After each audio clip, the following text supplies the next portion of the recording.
And your homework for this, for 6-1, is going to be numbers 1 through 14 all, and I have some here that we're going to do together.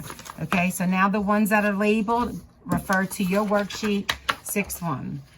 All right, number 1, -8 greater than or equal to x minus 15. I'm going to solve this like a regular equation. I'm trying to get x by itself. So I add 15 here. What I do to one side, I do to the other. This crosses out. I complete this exactly how it is. 15 and -8, two different signs. I subtract and take the large sign of the larger, greater than or equal to x.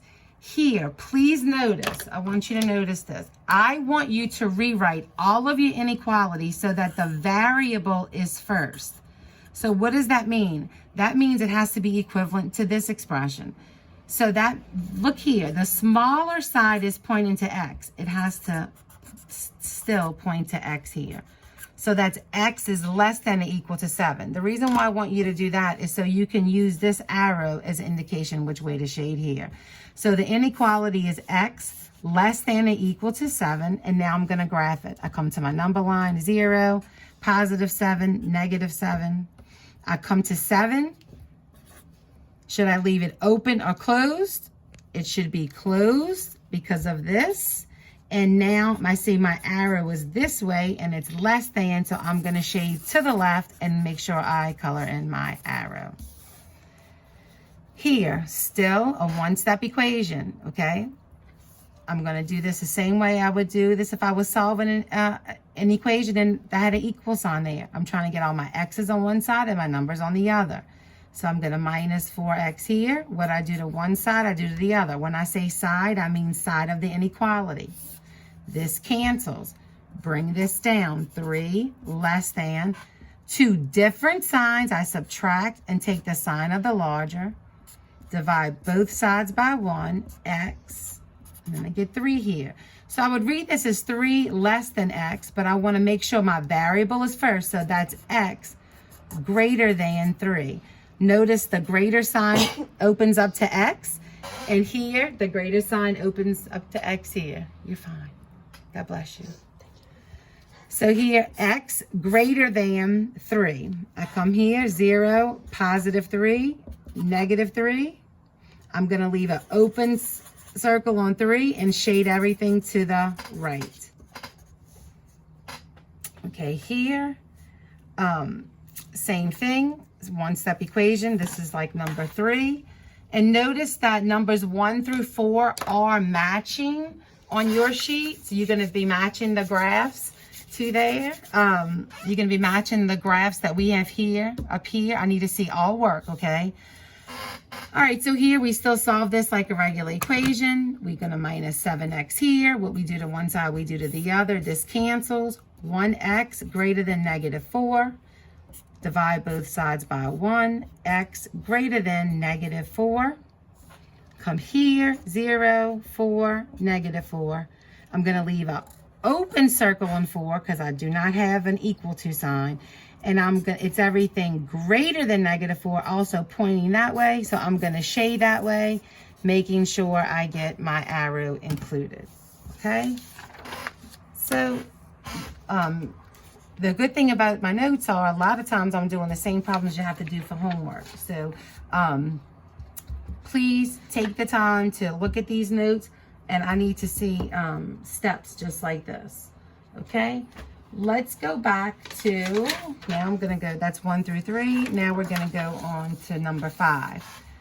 This is the same thing as a one-step equation, but here you have to rewrite this here.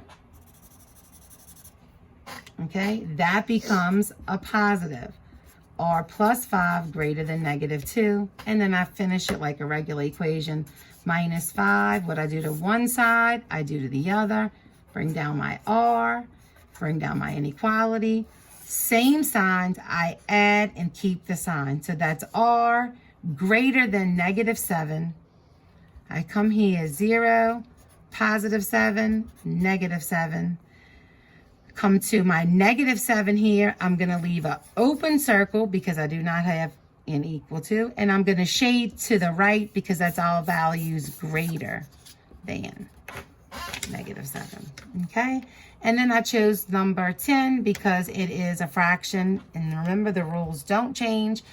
I can show you the long way how to do fractions with denominators, but we're past that now. We're using the calculator.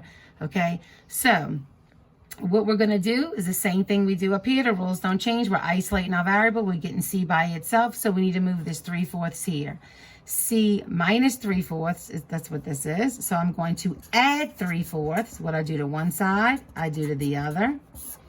This cancels out. C, bring this sign down. And now I'm going to put this in the calculator. Now let's come here.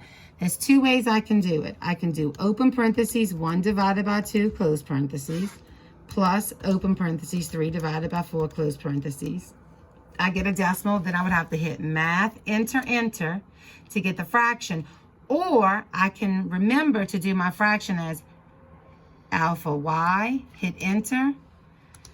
1, use my arrow key down for 2, plus alpha y, enter. 3, use my arrow key to hit 4. And then when I hit enter, it already gives it to me as 5/4. So how do I want you to graph this on a number line? Same way. Do positive 5/4, do negative 5/4. C less than, but remember, I'm so glad I did that. I want to rewrite it where I have my variable first. So C is greater than or equal to 5/4. I come to 5/4, and I'm going to make it a solid line because it includes that, and I'm going to shade to the right. Make sure I'm including this. Now, if you want to know, if you're ever given a number line and you want to know what 5/4 is, 5 divided by 4 is 1.25. So basically, when you're graphing that, it would have to be about right here in between 1 or 2. Okay? All right. And this is kind of a long section of notes because it's the, foundation for everything. I have 5 and 10 here. I'm going to go over some of these words, which you need to know to do 11 through 14, and also some of the other inequalities that we're going to be doing for the rest of this week. And you need to know, thank you. That was the mailman. You need to know the following words, what they mean. Sum means, move this out the way. Sum means to add. Difference is subtract. Product or of means multiply. If you're going to do twice something, like if I say twice x, that's 2 times x. Minus is just subtraction. Increase would be plus. Decrease would be minus.